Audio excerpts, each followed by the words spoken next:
Ya llegó la temporada de asados a The Home Depot. ¿Y tú? ¿En qué estás trabajando? Si es en impresionar a tus invitados con tus asados, el asador de gas Next Grill con 4 quemadores es para ti a un precio bajo todos los días de $229. Además, también puedes encontrar todos los accesorios que necesitas para que tu carnita asada sea un éxito. Ahora sí, listo para ser el anfitrión de la temporada. Esta primavera, encuentra una gran variedad de asadores por menos de $300 en The Home Depot. Welcome to the Scene Snobs Podcast. Welcome, everybody, to the Scene Snobs Podcast. I'm your host, Mick Manhattan. Thank you so much for joining us again for another great episode. I am so happy to be here. We have a guy on the show who you probably know if you know the show. I've talked about him very highly. He is one of the worst comedians I've ever seen, one of the worst podcasters. No, he is amazing at it all. I look to him for inspiration myself, and I'm glad he could join me as a guest co-host tonight. Welcome, my guest co-host, Mr. Jeff Dwoskin. Hey, what's up? Nice to meet you. Nice to meet you for the first time ever. I was prepping my questions, like some stuff I wanted to ask you, and one of them was about Crossing the Streams, one of your shows. And as soon as I was like, oh man, that was the first show on the network. And like I had a tender moment for a second, then you had to ruin it by saying we just met. I used to do that like when I was doing stand-up comedy. If someone went on and on about me, and I'm like, oh, great guy, just met him backstage. I love it. Let me say before we start, Entertainment Earth, your sponsor or the one you were pushing, is awesome. I haven't bought from them in a while, but you brought back some good memories because I used to be obsessed with toy collecting. Nice. And so I've got like tons of Twilight Zone toys actually on my shelf that I bought from Entertainment Earth. I have tons of Twilight Zone stuff that I've bought from Entertainment Earth. It's like I used to live for that catalog. And you know what? That's so cool you said that. I would have never even think to look for things from the Twilight Zone. As much as I love the series, I collectible wise, for me, like I would never think. It's just not one of those ones I gravitate towards. It's so cool you said that though, because I really want to check out like what they have and what other people have for that show. It's amazing. I think I had some like not life size, but like 12-inch dolls on my dresser. I have the little the little thing that gave you the tickets from the William Shatner episode where the tickets came out. You know, I have that, and I have kind of the opening theme. It's kind of a montage, little standee thing, and a Burgess Meredith little tiny bobblehead, you know, from the episode where he's left with his glasses breaking. Great episode. And yeah. To even have all that, and I love bobbleheads, so yeah, of course you had to say bobbleheads. Now I'm going to want to see all this stuff. But you know what?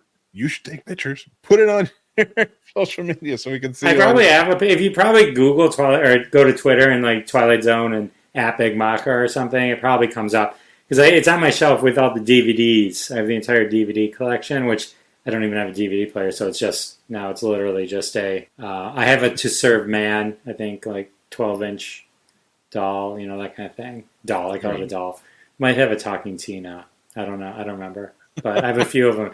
I went through this phase where I have all these Simpsons toys, you know, when they were rolling out those characters and all that kind of stuff. So I have boxes and boxes of those in my basement, and Beatles from the Yellow Submarine collection, and like tons of stuff like that. So it's just like shelves of stuff that one day I'll need to get rid of. I got into the movie Maniacs. Remember the Todd McFarlane movie Maniacs? I think he even did a Yellow Submarine line. That might be Todd McFarlane. I remember sitting at Todd McFarlane's story is fascinating one where he was doing Spider-Man, right? And he was inking Spider-Man, and it was like he made it like the #1 comic, right? And then they said, like most corporations, well, now that it's popular again, we're going to take it away from you. And when they took it away, that's when he created Spawn, which then went to outsell Spider-Man, Batman, Superman combined. Yeah, that's. I feel like there's some rare creators out there, some rare artists that you're just like, don't push this dude. He's going to come out on top, and he's one of them. I was at a restaurant, like a breakfast diner, and I'm sitting there and I'm looking at this guy. He's an older guy, and It's got like this McFarlane Toys jacket on, and because McFarlane Toys is in Michigan, or at least it was, and I'm like, damn, that is a lot of McFarlane for one guy. He had like a hat, and I said, are you affiliated with Todd McFarlane? It was his father. That's fantastic. Yeah. That is awesome. So let me ask you, because you were talking about Twilight Zone and talking about Spider-Man, things like that. You're a big fan of the pop culture, especially television, movies and television, I would say. But like you have a lot of knowledge about like older shows. Is that just something like kind of like you gravitated towards as a kid? Were you a latchkey kid? Like, how did that come about? I think I was just kind of the shy kid, maybe not a lot of friends, didn't go, just kind of watch TV, and that was sort of my escape, so like I credit like the Twilight Zone for a lot of things, like when I was writing, though I never became a writer, that style of writing and the twists at the end, and I even kind of credit a little bit to comedy and stuff like that, just having that in my head, and the knowledge of how well you can just twist something at the end. It's not that the Twilight Zone was funny, but conceptually, it put the idea in my head that you can turn on a dime at the end of a story and mean something else. I just adapted that for comedy. But yeah, I was obsessed. Rod Serling was like, I have all his books. I mentioned, like, there's like a third of one of my shelves. It's just Twilight Zone stuff. And it's like, I just love it. So. Nice, man. Well, so besides the Twilight Zone, were you also like Outer Limits? Was it sci-fi in general, or they kind of span all over the place? Twilight Zone was just something special. It was really just, I think, Twilight Zone. I never even considered it. I never thought of it as like sci-fi or any. I didn't consider it any genre other than it was just really cool stories that kind of flipped it on your head at the end or made you think in some way. I always thought that was just the coolest thing about it, which I always thought, like when Jordan Peele brought back the Twilight Zone, right? So, I mean, it's been brought back a few times, and it's never, ever worked really as well, the way it did the first time. But this last time, I thought I didn't love it because, one, it was in color. I guess the other ones were in color too, but there's something about it being in black and white that's kind of cool. And there was something also about the fact that they were just 23 minutes or whatever a 30-minute episode was, right? Jordan Peele brought it back, and they were like, as long as they needed to be, because it was on Paramount. What was it on? Paramount or something? And it was like, to me, there was something about being able to tell that story in only that time frame and being limited to that time frame that made the Twilight Zone kind of special in what it was. If you all of a sudden expand, anyone can make an hour version of something. I mean, it's like, give me a story in 24 minutes. You know what I mean? Like, that's where the skill comes in. You know what I mean? Because even the Twilight Zone, when it went to an hour during its run, I think like the 5th season or something, it was not, no one talks about that season. It wasn't as good. And then they went back. So, yeah. Yeah, so something like that, and it makes me wonder, like, because you are you're a comedian, for lack of a better term.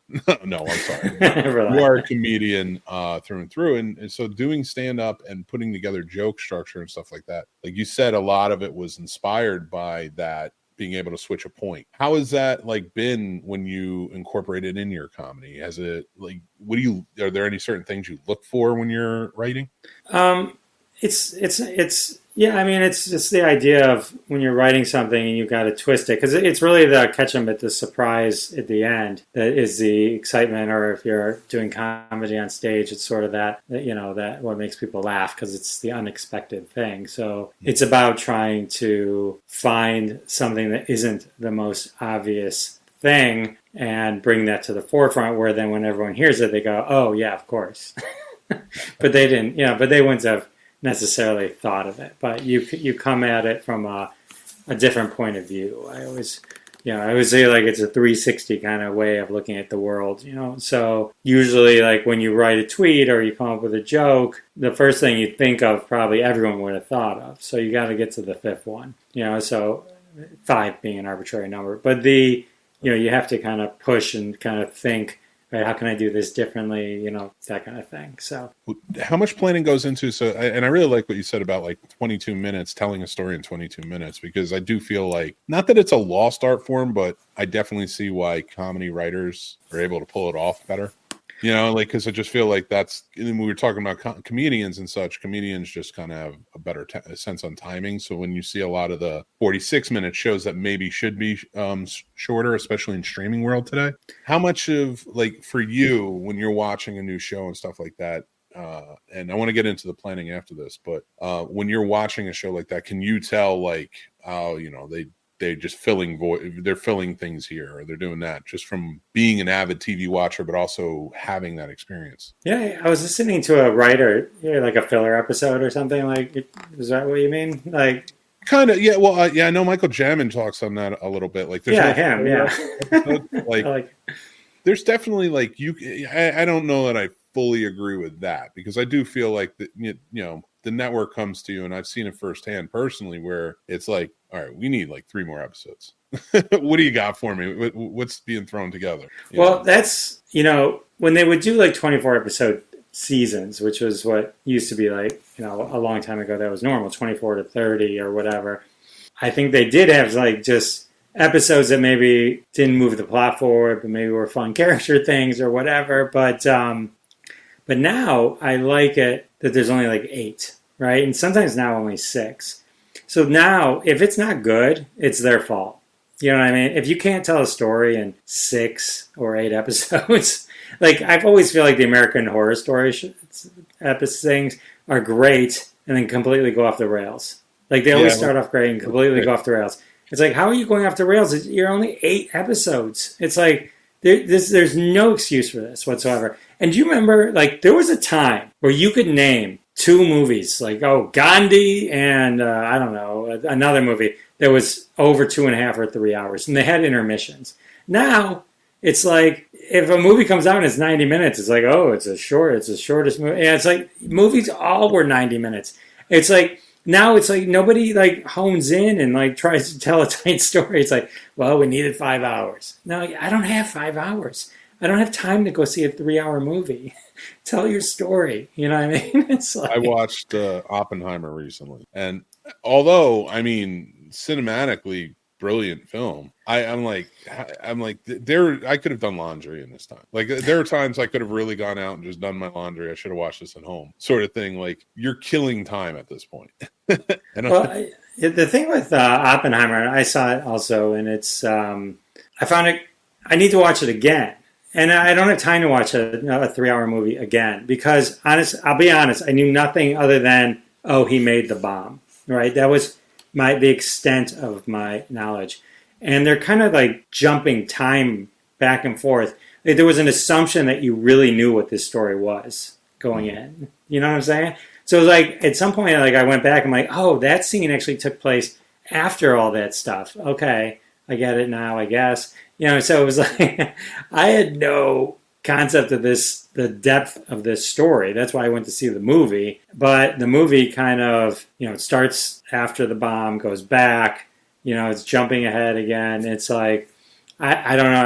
I mean, I guess if I went and saw it again and then understood what they were doing, I could like play along or, you know, like keep up with it. But like, there were times where I was confused. I didn't know that this part was before that part, and, you know, that kind of thing. Because I didn't know the story. It wasn't. How many people know that story? I knew. I mean, other than that, they built a bomb and they dropped it twice. You know what I mean? So. Exactly. Yeah, I knew Oppenheimer and I knew Truman. That was, and like, even Oppenheimer, I knew by name, like the guy who created the bomb. So, and I understand, like, there are some history enthusiasts, but like, this is a lot of time to dedicate on this man that I'm not saying shouldn't be told, but it didn't need to be 3 hours. It's for damn sure. Right. I'm like, oh, he had affairs. Okay. I mean, is that the? I mean, are we trying to get down to the, like? Is the movie about the man, or is it about creating something that could have destroyed the world? And it doesn't matter how many people he was sleeping with or who he was sleeping with. You know what I mean? Like, it was interesting though. I mean, it was like, you know, just the whole kind of government at that time, and how communism really played into it, or people, you know, it was, I don't know, it's It was good. I'm right there with you. And My problem was I saw it at a shitty theater. The sound sucked. So it was like, so I need to see it again. I'll see it when it comes out on like HBO or something. I saw it at the Alamo Theater. So I was at Alamo Draft House. So I was like, oh, Los Alamos. Okay, I'm right on track here. Let's keep going.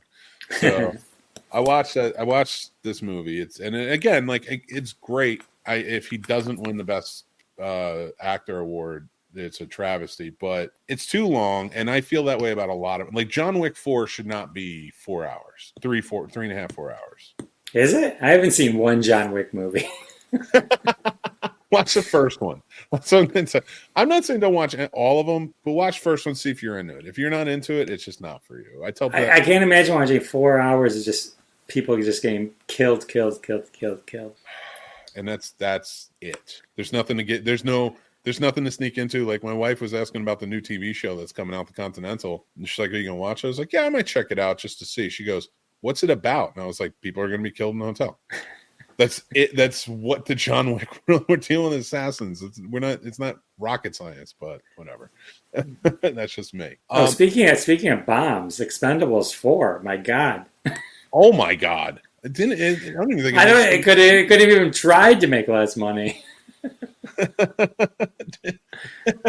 I want to know what they were thinking. That had to have been Jason Statham. Like, all right, Sly, I owe you everything. You're my hero. I'm in. And then immediately should have just been like, nah, man, I'm not doing it. I don't know what it is. Maybe it's me. I mean, maybe I'm just completely lost the pulse of everything. But they're like, oh, Expendables 4 came out and it bombed. I'm like, Expendables 4 came out?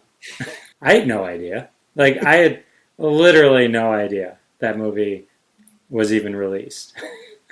Until like they're talking about how it made $3.8 million. I was like, oh, okay. I don't think like you had to have been dead to not know Barbie and Oppenheimer were coming out, right? Yeah. I mean, you there's no way anyone can say I didn't know that was happening, and they both kind of, benefited from that. But I didn't know Expendables. I don't know what movies are coming out. I don't get the papers, so I don't read the thing anymore. It's like, I guess, it's only one thing on the sponsored tweet or whatever on Twitter. Did you know it came out? How do you even know it came out? I mean, who keeps up with Expendable 4? I keep up with the trailers for it, and I remember seeing the trailer for Expendable 4 maybe like a month or two ago with Megan Fox and everybody. I'm like, all right, you got Jason Statham and Sly Stallone back, and that's it. You didn't get anybody else back. Nobody wanted to be here for this, and Dolph Lundgren. But I mean, come on, that's not a stretch. So you get them all back, you bring them in, fine, make your movie. What are we? Again, it's like the John Wick. Like, what are we telling here? What is the story now? The A-Team got stale, and that went on for 5 years, and that still told better stories than you guys are. What do you expect to get with 4 movies? So.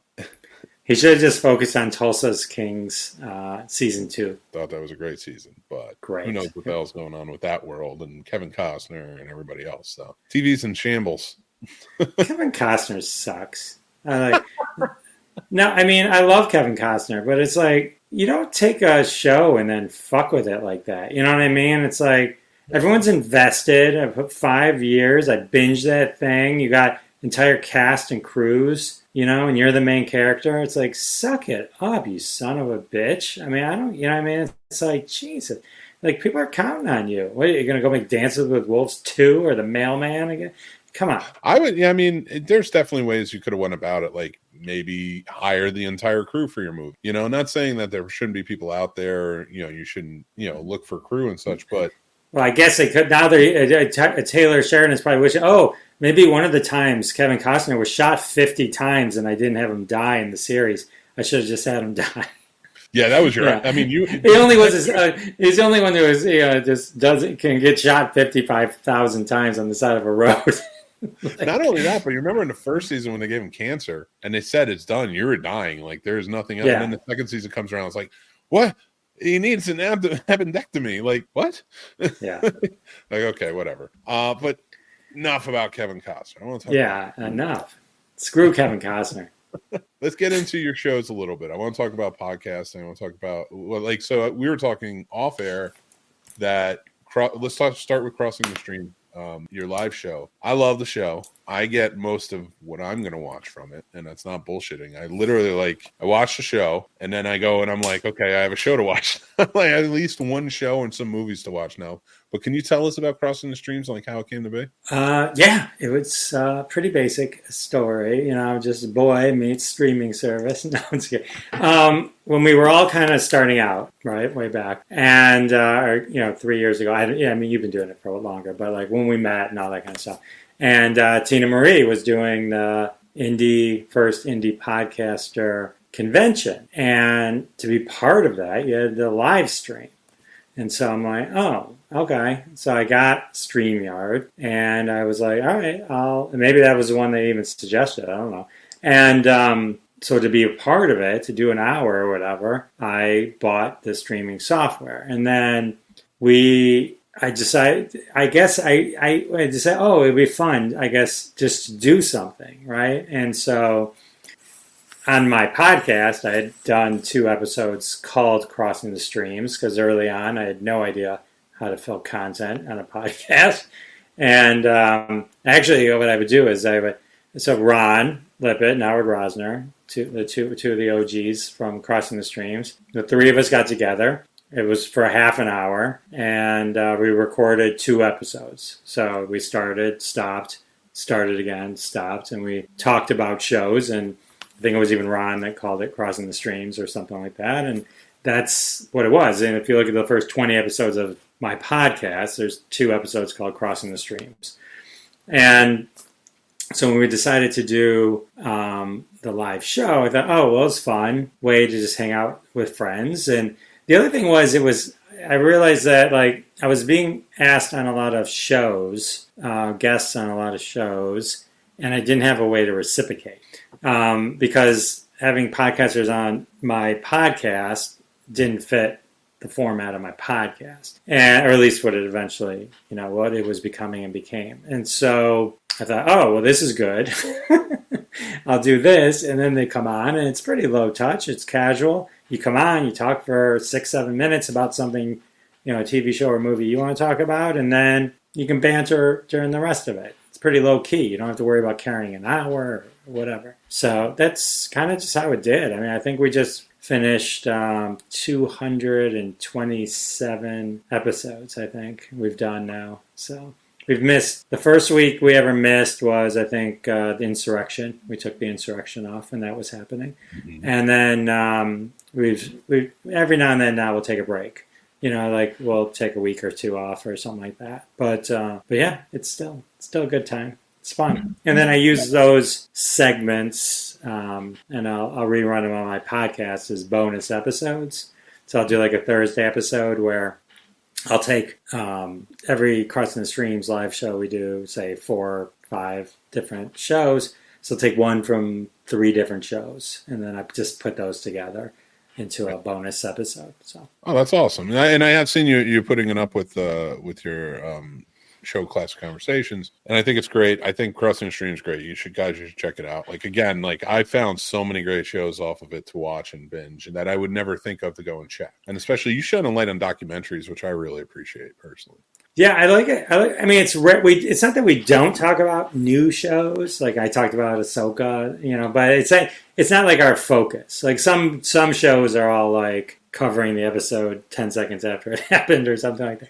It's, sometimes we'll talk about shows that haven't been on the air for 20 years, but that you can find and kind of rediscover.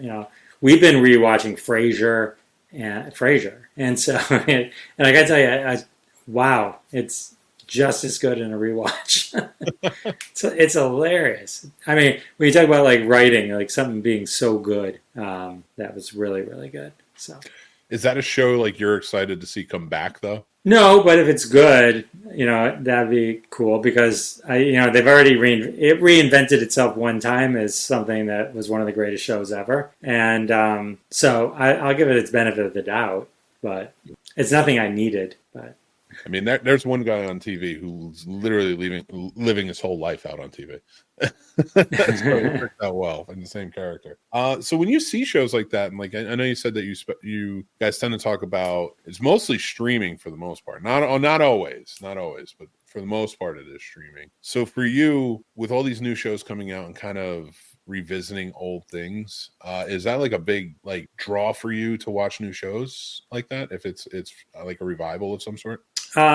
It's likely I won't even realize Frasier's back when it's back. So I mean, like, I tried to rewatch Night Court when it was back. I watched a couple episodes. I do, like, I'm in the Suits right now. I love Suits. I mean, what a great show. My God. It's like just a good, fun show. Mindless, fun show. You don't have to worry about the 8 hour. You can stop anytime you want, come back to it. Take you just a minute to realize who's screwing over who in this episode. And either literally or figuratively. And like, but yeah. So. I love that though. And the fact that you're revisiting and you're finding new stuff, it just makes it so much fun, and then be able to come and talk about it. So for me, with Classic Conversations, one thing that I've been finding in your podcast, first of all, you're a great interviewer. So if you guys are looking for a great interview podcast, especially talking to celebrities and such from TV and movies, go check out Jeff's show. It is linked down below. So for you, like you sit down and you learn so much. What's your research like and your writing going into each episode? It's a great question. I did it. I want it marked now. I've always wanted to get you to say that's a great question. That is one of the goals, right? So a couple of things I do. I do the obvious stuff. I look at their wiki page. I always try and find stuff from multiple sources. I listen to them on other podcasts to see what they like to repeat a lot, because sometimes then I'll choose maybe to not go in that direction or kick myself if I accidentally trigger their response that they've done 50 times. But I try also to find the oldest stuff I can find on them, because that's usually what they haven't been talking about, and you can bring that up and it's kind of fresh. So and then sometimes you have to like listen to what they're talking about and come at it from a different point of view, or ask the question from a different angle so you get a kind of a different answer. So blah blah blah blah blah. I don't, or like when I had Lydia Cornell on and from Too Close to Comfort. I'm like, I didn't ask her about Ted Knight. Yeah. I like, everyone asks you about Ted Knight. I'm like, and so I asked her about some other guest stars or co-stars, and stuff like that of note. It was like with them, because otherwise you get the same, it's not that I'm trying to be, it's impossible to be 100% unique if you're talking to the same person, right? It's every Burt Ward interview is going to have that same exact answer to tell me about the audition process. You know what I mean? And so there's always going to be a little of that, but you got to try and get other stuff. It's like when I talk to people that have been doing this for 50 years and they're like, oh, that was my favorite interview. Thank you. Or, sometimes they just forget stuff. You know what I mean? I was like I remember talking to somebody and it was like, he's like, wow, I haven't thought about this stuff in years. And I'm like, I got it from your book. You just wrote a book. But like, I didn't say that. But, yeah, but it's a matter of also just, I have it like, I don't know what I'd ever do if I had to interview someone in person, but I have like notes everywhere. I love it. And the best thing is when I'm happiest with an interview is when they accidentally tee up something and then I can go into something as opposed to just bringing it up out of nowhere. You know what I mean? Like, oh, well, what about your addiction? Blah, blah, blah. Like, all right, so you mentioned your addiction a couple times. So, that kind of thing. So part of good interviewing is listening as well and kind of hear if they give you the clues that you can use then as segues or to kind of dive into an area maybe you were trying to figure out how to get into. So I don't write any questions down. I don't write anything like that. I just kind of go. I know the areas I want to talk about, but. Awesome. Yeah, that's great. Great advice. Appreciate that, man. And, with you doing a lot more speaking, like how is that like? Because you are out there speaking at conventions for podcasting. You're in it. You're ingratiated in it, and you're a face for it. So, with doing that and stepping in, like, how has your comedy background really helped with you, like, kind of transitioning into more of a speaking than comedian role? Well, I think being a comedian is being a speaker. It's just a very specific thing that you're doing. So, I mean, through comedy, I've been on stage, hundreds of hours, thousands of times. So it's like just being on a stage or in front of people is kind of now mostly second nature or very comfortable for me to do. So that's how it's helped. It's helped in that way along the way as well, where if I work somewhere and had to present or talk to the CEO or something like that, yeah. It's always been, I've always kind of had Jeff can get away with saying stuff. I've always had that kind of thing, you know what I mean? So, because, I don't know. And so. Just like Woody Allen. No, I'm just kidding. But, yeah, so. No, and I joke, of course, but, you not about this. I joke about the Woody Allen, but with this, you've transitioned so much, and like you write down social media guru. You talk to a lot of people. You work with a lot of people. Stampede Social. Let's talk about that a little bit, because that has a really interesting background on how you guys started that, and if you could elaborate a little bit more, tell us about it. Stampede Social started with an obsession with Twitter. I had for 2015 to January 2023, we kind of had this huge Twitter community where we would trend hashtags and play hashtag games like marriage in 4 words, that kind of thing. You may be familiar with them if you watched At Midnight on Comedy Central way back when, or Jimmy Fallon does them occasionally as well. And so we would trend all these things, and then we started building sort of like automations to help us run this community so that it would help us. And then that we started to, it got real serious in terms of like the things we built were crazy. I mean, insane. And I won't bore you with all the details, but we had a lot of stuff very coolly automated. And then we started creating technologies that could help deliver content better, like call and response type stuff, do this, get an auto tweet. And so we started doing that. We were working with large brands. And then we made a kind of a decision, which turned out to be brilliant, of moving away from Twitter and focusing on Instagram. So on Instagram, then we kind of created this entire suite, more of an engagement tool for creators.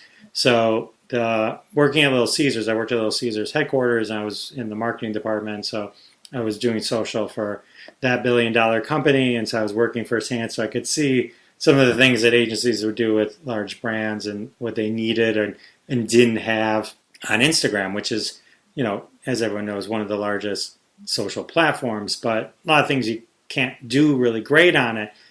From a podcaster point of view, you can't really get your links to your episodes to go to my link in bio, or please, everyone, just stop putting a URL in your captions. No one can click on them. No one can copy and paste them. Just stop. Just don't do it.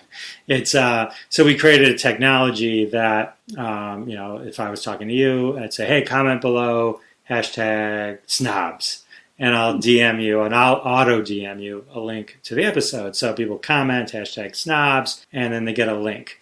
And when they get that link, what's cool about it is it's not just the web. It's not just the URL to my website. It's a different version of the URL. So when you click on it, and the URL I sent you is unique to you. I sent this link to Mick. I know if he clicked on it, I know he was listening to this Snobs episode.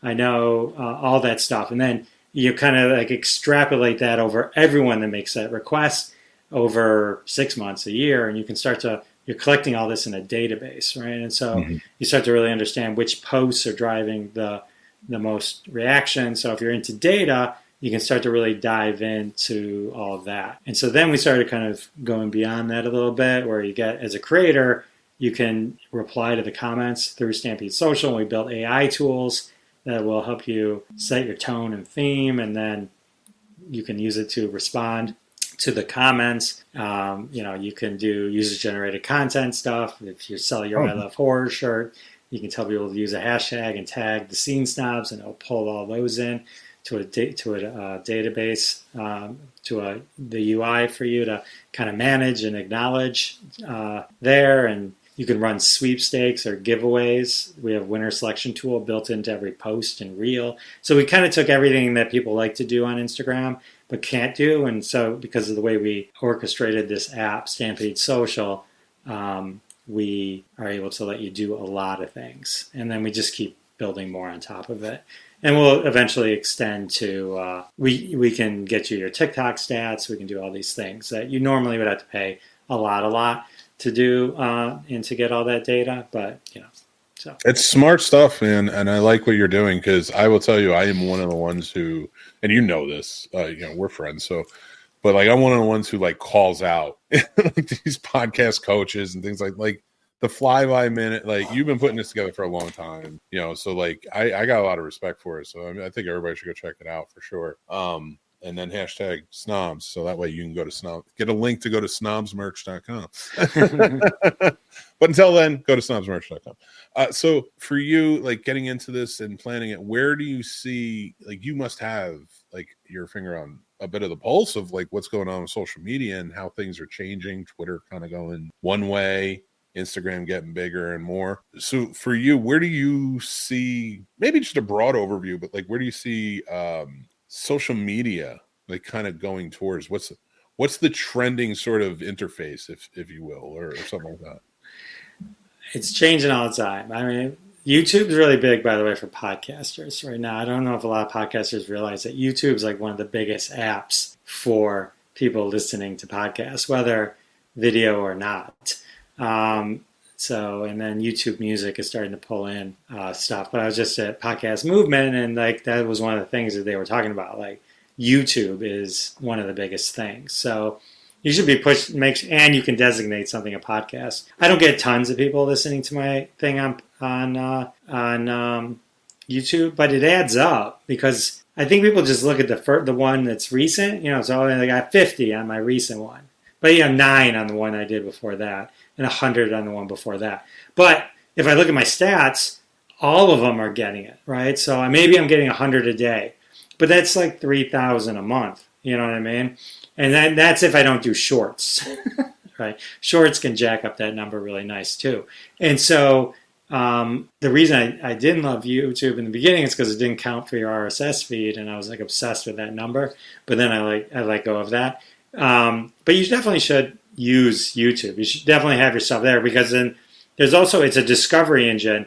So even if they just find you there, you can put links in the captions, not in shorts, but in the posts that you do, and you can link them to your Chartable Smart Link or your Apple, Spotify, whatever, wherever you want to send them.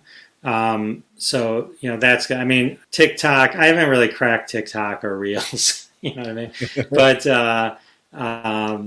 you do a better job on TikTok than I do. I don't have the patience for it, and it's like my brain is an older person brain, so I don't get the whole, don't waste that for a second. Really? A second? You lose them in a second? Oh yeah, you lose them in a second. And so it was like, so that kind of stuff. So, yeah. But yeah, it's weird how entertainment's going in I don't mean it in a bad way. I think it's just different. We're never going to lose familiar things like TV shows, stuff like that, or, the 3-hour movie. But I do like the short form content that's being put out, something different, and it can be done in a video or it can be done in a picture even. Hell, it's just a lot of fun to kind of witness all of that. For you kind of navigating this and just kind of get an overview of, navigating social media, navigating the podcast world, and even like with comedy and things like that, like how much would you say that all of these industries, even like the newer, like podcast isn't new, but like it's becoming sort of a new industry, but like, how would you say they all kind of work together? Do you think everything sort of works together well, or could there be changes or fixes? I don't know. That's the best answer I think I've ever had on this show. That is the best answer I've ever, and I'm leaving it at that. That is the greatest answer, because somebody said, I don't fucking know. Like, shut up. Like, no, that was Perfect. Oh man. Jeff, man, I appreciate you coming on, talking to me, shining some light on some things I didn't know. And just being an all-around awesome guy, man. Thank you so much. You're awesome, Mick. I do. I've always appreciated you. You're giving fella. You mentioned it in the beginning, like with crossing the streams, and you're like, oh, be on my network, or that kind of thing. And that was a big deal. I don't remember why we aren't on it anymore. I think you reshifted everything and I changed what you're doing. But I needed a break. Yeah. But I appreciated it while we were doing it. That was always so cool of you. And you're always looking out for other people. You put out great content, so you're a good role model as well. So. And you are awesome, and definitely go check out Jeff's shows. Check out Stampede Social. All the links are down below. Man, before we go, is there anything you got going on? Like October's coming up. Anything you're watching, doing? Like what's going on with Jeff Dwoskin? I'm just obsessed with Suits, and that's really it. I'm still upset. I didn't love the new Indiana Jones movie. It's all. That's pretty much it. That's pretty much it. Yeah. I can understand that. And keep watching Suits. I can't wait to hear what you think of the end. But thank you, Jeff, so much. And I really appreciate you coming on and doing this and hanging out with me. But we're going to let you go now and move on to start shutting down this show. All right. Anything you want to say before we go? Go to Classic Conversations on Apple or Spotify and listen. It helps if you listen to every episode like 10 times. That's what I hear. And learn more. Thanks, everyone. Yes, absolutely. Thank you, Jeff. Appreciate it. Do not sleep on Jeff's podcast, and do not sleep on Classic Conversations. They're fun shows, man. Like Jeff as an interviewer has been truly amazing, and you're going to go back and you're going to find great names that you're going to want to check out. And he's talked to producers that I've really always looked up to and just had really in-depth conversations with them. But there's celebrities, all walks of life are on his show. So go check them out. Go to the links down below. It's just so much fun. It's a great time. But let's see what you guys are saying in the comments. Dan, thank you for being first. Arnold, thank you for joining in tonight, man. I appreciate you. Sci-Fi Lover sounds like a great Saturday night. Yeah. Damn right, Twilight Zone. Not those kind of toys. We know what kind of toys you meant, Dan. Oh, thank you, Arno. I appreciate that. Your guest has a distinctive accent. Where is he from? He is actually from Antarctica. No, I'm kidding. Of course, he's from Michigan. That is a Michigan accent. Tales from the Crypt was a great show. That's put it up there near Twilight Zone, but I don't know that. Twilight Zone is like the king. But Tales from the Crypt is. I love the courage and frankness of the guest. I love people who are not hypocritical. I respect them. Are you watching the same interview? No, I'm kidding, of course. Jeff's awesome. Has to be subtle when it's short. Peel is never subtle. You stop hating on Peel. Stop hating on Peel. He's here. I love Peel. Okay? He's amazing. Need a history lesson. Shut up, Dan. I love you guys. Appreciate you watching. All right, let's get to our next segment, and that is Let Me Micksplain. We're going to explain cancellations and when canceling goes too far. But we're not going to do it from the perspective of hanging out or whatever. We're just going to do it from the perspective of movies and things like that. Because it has come to my attention when it comes to cancellation and canceling things. To start off, let me just say, I understand the culture of canceling. I understand the culture of a Justice Department, and not just here, but all over the world, that Justice Departments and justice and governments and their justice systems are not fulfilling things we need and or creating justice in any way in a lot of instances. So canceling became a thing when the internet came out. Of course, this is Let Me Explain. That's why I'm explaining it to you. But when you get down to it, when have we gone too far? When have we gone overboard? We're now canceling things. We're essentially the ones who are going out saying, all right, this is canceled. It's done for justice, this, that, or the other thing. We are essentially getting to a point in our lives where it's almost, in some cases, starting to look similar to a book burning or things like that. People are going to be pissed off when I say that. Why? Because when you compare anything to something they don't like, they're automatically angry. But when your movement is how now muddied the waters for so long, or you have allowed people who follow your movement to muddy those waters, and that is using social media as a weapon, as more than a way to seek justice when you can't find it other places and such. And of course, this is interactive, so please feel free. What if you canceling? Well, then I don't know, Dan. What am I supposed to do then? Am I supposed to just twist my... No, I am doing that, though. I am getting a handlebar. But no, you should. I think it's going too far. I think holding people accountable, exposing wrongdoings is one thing. But how far do we keep going? Now, I talked about the Danny Masterson, That 70s Show controversy. I think I called it the That 70s controversy in one of my Let Me Explains. So you can go back and check that out. But I also want to talk about the idea of the news cycle just being about the cancellation. This is, for me, when it goes too far. When the media is finally reporting on these things, but in a way to it's not like they're not reporting on it in a way where it's actually news. They're reporting on it in a way where it's actually like, ooh, somebody will watch us if we report on this. And anytime the media start doing that, I have to take a really hard look at whatever they're like supporting or they're shining a light on. Yeah, in a grand scheme of the 24-hour news cycle. So with cancellations being what they are and kind of popping up the way they are, and I want to talk about the Ashton Kutcher one. Like, now, 50 celebrities wrote letters on behalf of a rapist. And again, we've talked about this. I'm not going to refer to him as anything else but that's what he is. I think my biggest problem with this is we are treating the people who wrote the letters the same as we're treating the rapist. And why are we doing this? We're looking for things. This cancellation has gotten us to a point where a lot of people online are looking for content to pump out and to put out on TikTok, on Twitter, or wherever else. And what's the best way to do that? Try and take somebody down. It gets you your 15 minutes. We see it. Now, I'm not saying that there aren't people who need to be taken down, especially when justice isn't doing its job. And I'm not even saying that I support Ashton or Mila or any of the other 50 that wrote a letter. We've already talked about this on the show quite a bit. Like, the only time I'm ever going to write a letter is if it's one of my sons. And that's for me to ask the judge, can I still see him? Can I still hug him? Can I still be in there, his life? God forbid that ever happen. Like, just to help kind of correct whatever he's done wrong or whatever actions he's taken and stuff like that, the best I can, even later. And that's the extent of where my letter is going to go in situations like this. Now, but do I get the idea of, a friend of yours for years and years and years, 20, 25 years, did something horrific and is a terrible person, and I'm not taking that away from him at all, but you write the letter. Maybe you're conflicted. Maybe you don't know what's what. Maybe there's a million things. There's a lot of reasons you could have written a letter.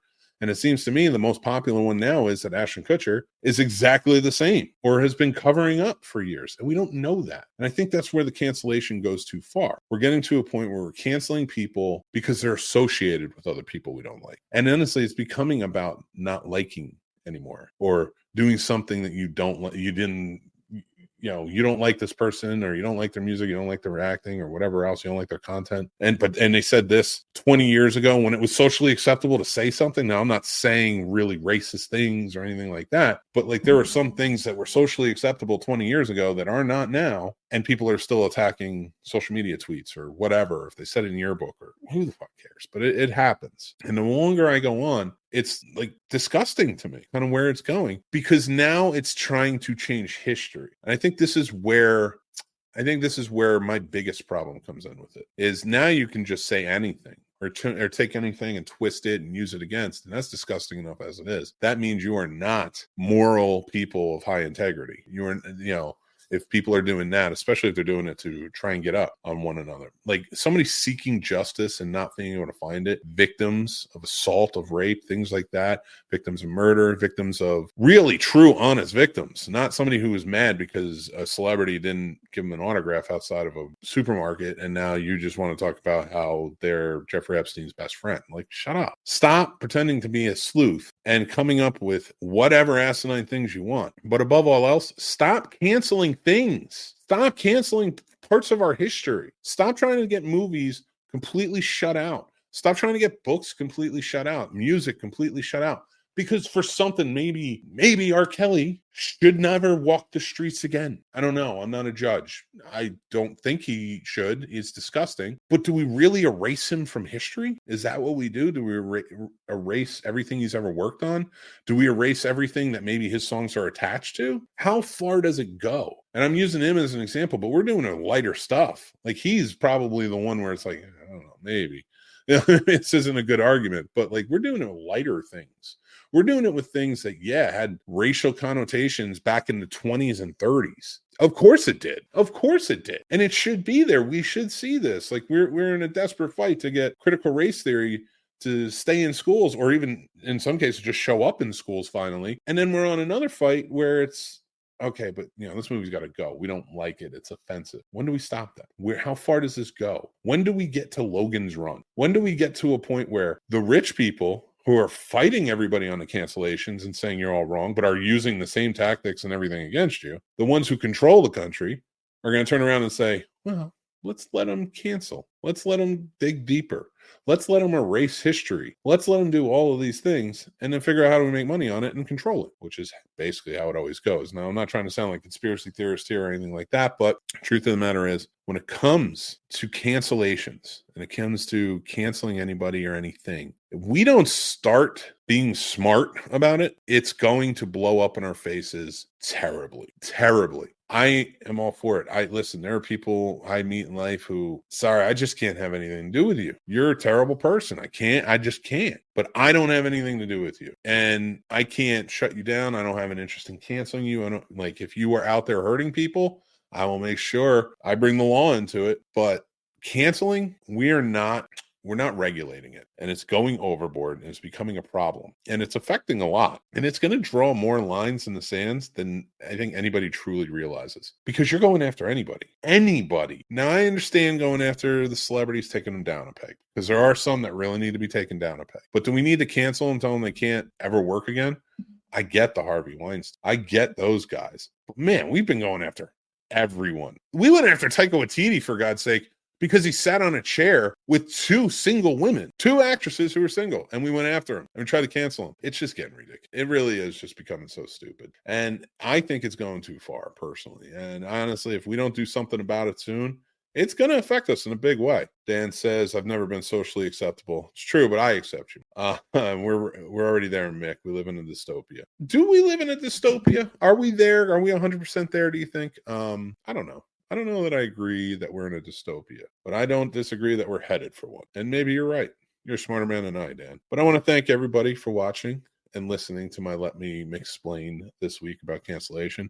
Just sort of a vent for me. I'm going to move on to the last topic, but guys, if you're watching this as a clip, go check out the full episode over on the Scene Snobs Podcast. It's everywhere. It's on, you know where it is. We're in the middle of it, but so if you're watching as a clip, go back and do that. Let's get to our last segment tonight. How's that sound? That's right. It's Mick's Movie Picks. And we are going to, last week, we did 1965, baby.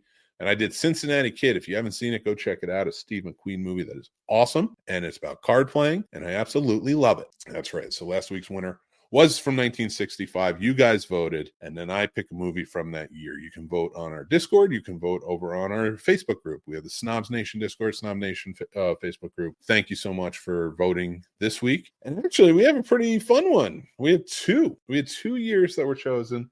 It was a tie. So I thought for this one, I'll do two movies. Right? So the winners were 1972 and 1998. And I want to thank Ward and I want to thank Chris for voting. I appreciate you guys. And so I went with Deliverance from 1972 and A Night at the Roxbury from 1998.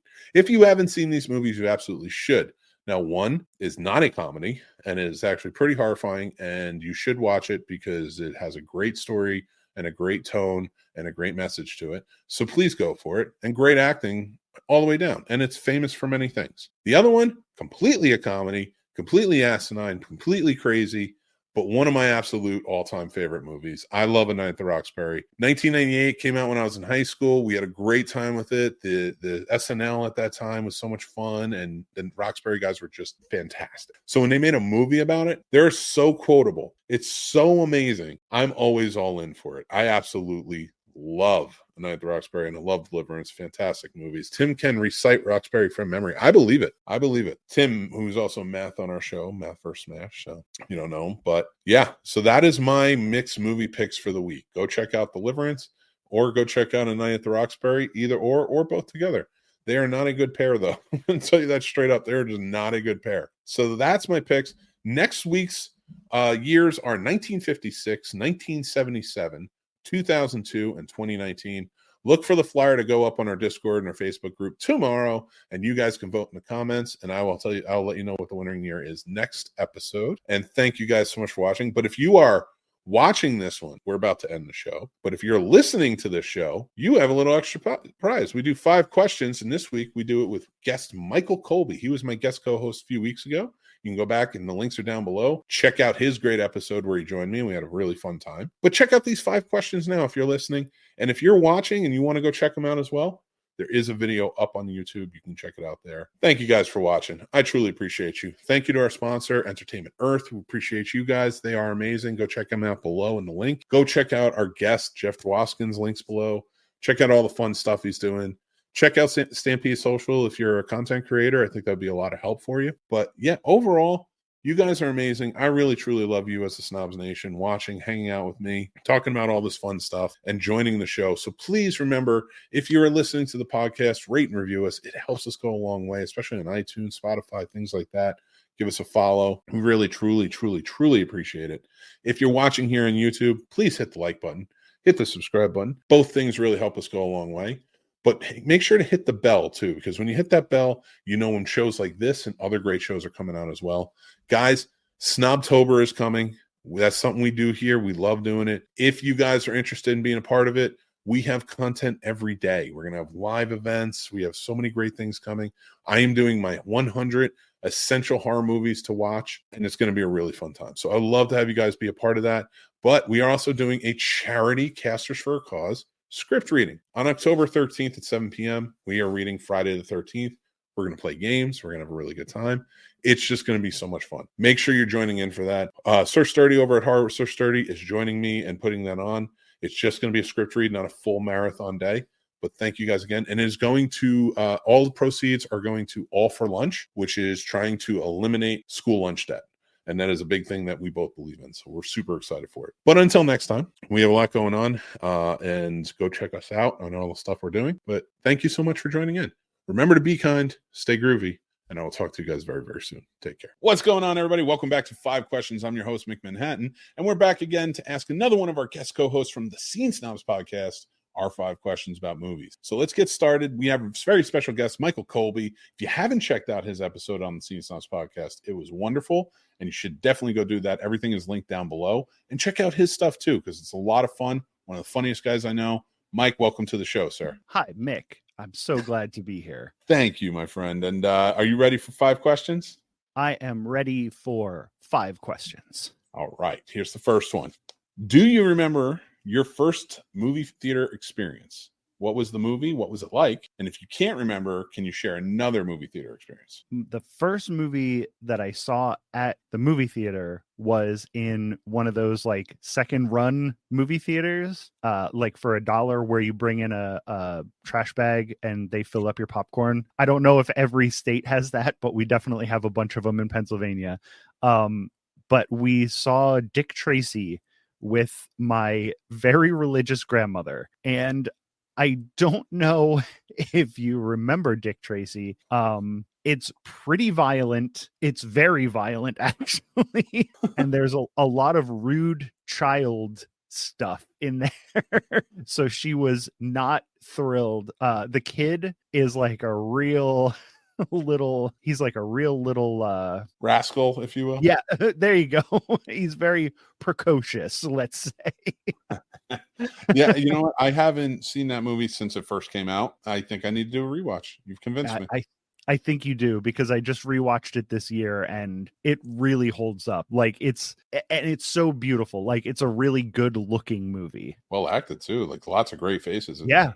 Oh man, so much good acting. All right, let's get to number 2, shall we? What is a movie that reminds you of your childhood? When I think of a movie and my childhood at the same time, I think of the time that it was New Year's Eve at my aunt's house, and all the adults were there, and they were all in the kitchen, and us kids were in the living room, and we were watching our VHS tape of Beetlejuice, and the part where Beetlejuice is in the model and he kicks over the gravestone and it falls over, and he goes, "Nice effing model," and then he grabs his crotch. I was like 12 at the time, and my cousin was 5. So my 5-year-old cousin sees the older kids laughing. He doesn't understand why they're laughing. So he goes out to the kitchen where all the adults are and goes, "Nice effing model," and then grabs his crotch and hunks it. Oh my God. How did that go? Not great. I did not see the ball drop that year. Oh, that sucks. 1991, I think that was. If I was 12, that would have been 91. And so what year was it when you were allowed to watch Beetlejuice again? Oh no, my parents were fine with it. It was just like my aunt and my grandmother, who again, very religious. So they didn't think that was very funny. But yeah, Beetlejuice is the what reminds me immediately of my childhood. I love that. That's a great answer. That's a fun story too. I appreciate you sharing that with me. All right, let's do it. Who is a character in a movie that you really look up to or have looked up to at some point? I don't know if I have a thing for villains, and I like a villain who like starts out with the idea of like helping people and like advancing society, and then maybe goes too far. It depends on the villain. I think Thanos did good things, but I'm gonna say Killmonger from the Black Panther movie. I think he had the right idea, and I think he had the right idea all the way through. And I hate to say it because he did kill a bunch of people, but I think Killmonger did nothing wrong. Put that on a t-shirt. That would be a good t-shirt. You start selling those. Killmonger was right. Yeah. I don't think Disney would let you sell those, but no, absolutely. All right. Can you share a time or a memory when a movie made you feel a strong emotional reaction? Killmonger when he killed it. Yeah. No, because here's the thing. I don't like good movies with like strong feeling stuff. I like action and horror movies. So you can find some feelings in there. I guess. In the Babadook, I think like the feeling of tension, like I was thinking like sadness or like love or something like that, and I was like, no, but when I was watching the Babadook, it was like the most tense because the way that movie builds up is so like slow but steady. So by the time like the things start happening, I was already like, yeah, like all tensed up. And I'm gonna say that's probably the strongest emotion because it's the only one that I'm pulling right now. That's fair. I love it. Yeah, man, that's a great answer, and I love that. Final question. You ready? Yes. All right. It's a very easy one, just for you, sir. No, I'm just kidding. What are you wearing? No, I'm just kidding. No, what is something about you that you like the audience to know? And then I'd like you to promote your stuff in this as well. Just something about me in general? Yeah, just something you want to throw out there for the audience to know about you. Okay, here's the thing about me. I have weird opinions and I like weird things. And until I was probably 16 or 17, till we got the internet, like I thought I was the only one who sort of thought this stuff. So one of the things that I like the most about doing podcasts is being able to broadcast that like people like me, who I know that there are a lot of, know that they're not the only ones who like have these weird like niche. And and at this point, like, especially the younger people who grew up with the internet, like, they never had a time when that wasn't the case. But some of the older people, you know, I'm 44, and like I said, for like almost half of my life, I was like, oh, I am all alone. I'm the only person who's like this. So once I discovered like podcasts and stuff, I just like to get my usually relatively unpopular opinions. Like I said, I like weird stuff, and I don't like a lot of stuff that a lot of people like, and I never, you know, think you shouldn't like that, but like, I don't know, I just like to let people know that there are other people like them, and I love that. That's what I like about doing podcasts, because everybody's different, man. And that might be my favorite answer so far. That might, I think that you was don't a have to suck up to me. I'm not. nobody important. Don't worry, I'm not. No, I like it. That I love that answer. You like showing other people that they're not alone. That's, how could you not love that? Yeah, answer? because I felt alone for half of my life, because I thought nobody else thinks this stuff. Yeah. But then I find out a lot of people think that stuff. I also grew up in a small hick town. So fair. Let's get people out of their hick towns. I listen. I really appreciate you coming on and talking about this. That is a great answer. They're all great answers. Yeah. So can we talk about your shows real quick before we go? What are your shows? Where can everybody find you? Well, you can find me on social media, Instagram, Threads, if that's still around when this is published tomorrow. And TikTok at Jack Billings Presents. Jack Billings Presents is a scripted absurdist comedy podcast, where we sort of jump between realities. We don't jump between the realities, but each season is a different reality, with sort of the same characters in different situations. It's a very strange show, but I think it's cool, because there's not many shows that do the sort of thing that we do, and I think we do it pretty well. And if you're more into the parasocial relationship type of show, B. Highland and I, from 8-time Snobby award-winning podcast, No Time to Binge, the two of us that are the most unhinged, have a show about JoJo's Bizarre Adventure, which is one of the most unhinged anime shows I've ever seen. Okay. So if you want to see two crazy people with no sort of anchor to reality talk about a show with no anchor to reality, check out This Bizarre Adventure. And that's anywhere you get your podcasts. But I would recommend listening to both of those shows. Definitely. But go down and definitely follow Mike. His great shows. Go check him out. I want to say thank you again, Mike, for coming on 5 Questions. And also go check out. Oh, absolutely. Of course. Thank you. And thank you for doing the podcast. Yeah. You know, guys. Always a pleasure. Go check that out. Great conversation. So, Mike, I'm going to let you go. We're going to take off. Remember, everybody, hit that like button, hit that subscribe button, hit that bell, because then you'll know when everything's coming out. We have great stuff. So, and make sure to listen to the podcast as well. I'll talk to you guys very, very soon. Thank you again, Mike, and take care, everybody. Bye. What's up, movie snobs? Are you ready to take your love of pop culture to the next level? Look no further than Entertainment Earth, your one-stop destination for all things entertainment.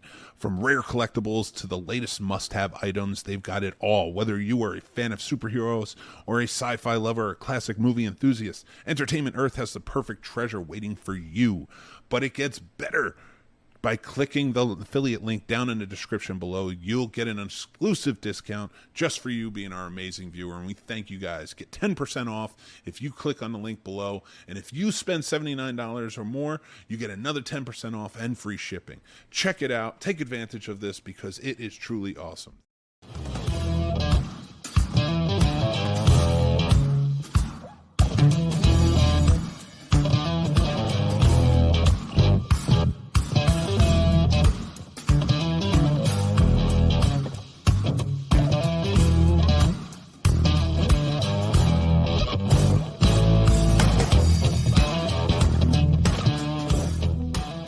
Ya llegó la temporada de asados a The Home Depot. ¿Y tú, en qué estás trabajando? Si es en impresionar a tus invitados con tus asados, el asador de gas Next Grill con 4 quemadores es para ti a un precio bajo todos los días de $229.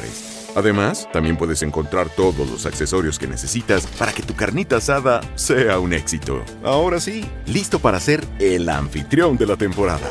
Esta primavera, encuentra una gran variedad de asadores por menos de $300 en The Home Depot.